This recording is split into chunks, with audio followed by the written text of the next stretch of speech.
Formula ఈ car రేసులో ACB అధికారి నోటీసులు ఇవ్వగానే కేటీఆర్ గారు హడలిపోతూ మేకపోతు గాంభీర్యాన్ని ప్రదర్శిస్తూ విచారణ హాజరవుతానని చెబుతూనే బడాయి కబురు చెబుతున్న సందర్భం, సత్య హరిశ్చంద్రుడిలా మాట్లాడుతున్న మాటలు మా ముఖ్యమంత్రి గారిని పట్టుకొని ఎనాలిసిస్ పరీక్షకు సిద్ధమా అంటున్నాడు.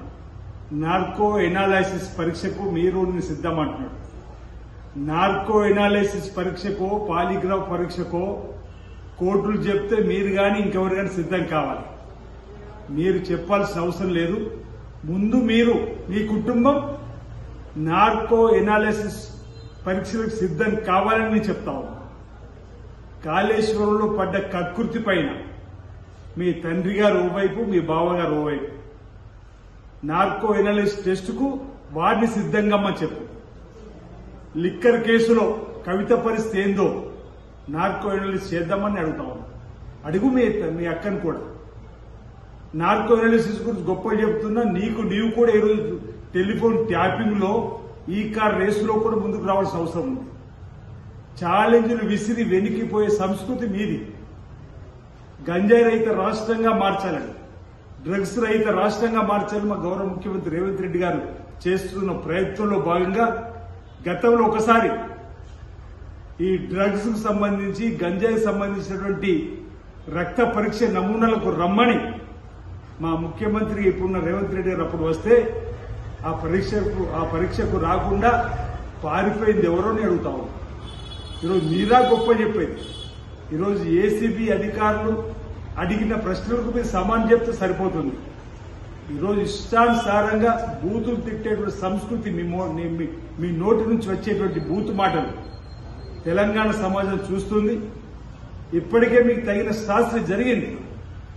తెలంగాణ రాష్ట్ర అసెంబ్లీ ఎన్నికల్లో, పార్లమెంట్ ఎన్నికల్లో, రేపు కూడా స్థానిక సంస్థ ఎన్నికల్లో మీకు ప్రజలు తగిన బుద్ధి చెప్పేటువంటి సందర్భం.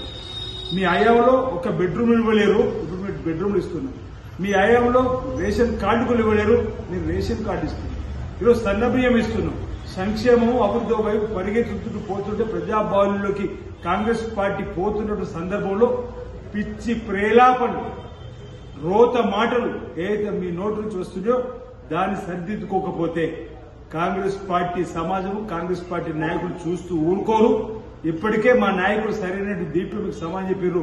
భవిష్యత్తులో మీ తీరు మారకపోతే తగిన విధంగా ఈరోజు కాంగ్రెస్ పార్టీ బుద్ధి చెప్తుందని చెప్పని బట్టి సందర్భం చెప్తూ ఏదో మమ్మల్ని జైలు పెట్టాలని జుగులాట పడుతుందని చెప్పనే జైల్లో పోవాలని చెప్పనేటువంటి ఆలోచనతో మాట్లాడుతున్నాడు. నేను జైలుకు వెళ్లాలని ఆరాటం ఎక్కువ ఉన్నట్టుంది. వ్యక్తిగత కక్షలు, వ్యక్తిగతంతో ప్రభుత్వం మమ్మల్ని జైలు పంపాలని చూస్తుందని చెప్పనేటువంటి మాట. ఒకవేళ నిజంగా మా ముఖ్యమంత్రి గారికి ఆ విధమైనటువంటి ఆలోచన ఇప్పటికెప్పుడో జైల్లో మీరు ఉండేవారు. ఈరోజు ఆ అథారిటీస్ చట్టం తన పని తను చేసుకొని పోవాలని, ఈ దర్యాప్తు సంస్థలు ఒకవేళ మీరు తప్పు చేశారని తేలితే తప్పనిసరిగా మీరు కోరుకున్న జైలు జీవితం దొరుకుద్ది. అందులో ఏమాత్రం అనుమానం లేదు. మా ముఖ్యమంత్రి గారికి, మా ప్రభుత్వానికి మిమ్మల్ని కావలసుకొని జైలు పంపాలనే ఆలోచన ఎప్పటికీ రాదు, ఎప్పటికి ఉండదు. చట్టంలో మీరు దోషం తేలితే మాత్రం చట్టం తన పని చేసుకొని పోతుంది. ఈ బడాయి మాటలు ఆపి ఈ కార్ రేసులో ఏసీబీ చెప్పినటువంటి వారికి మీరు సమాజం చెప్తే సరిపోద్దన్నమాట. ఈ సత్య హరిశ్చంద్రుడిలాగా మీరు కథలు చెప్పడం మానుకోమంటున్నాం. ఈ మేకపోతు గాంభీర్యాన్ని ప్రదర్శించినప్పుడు మానుకోవాల్సింది కోరుతా ఉన్నాను.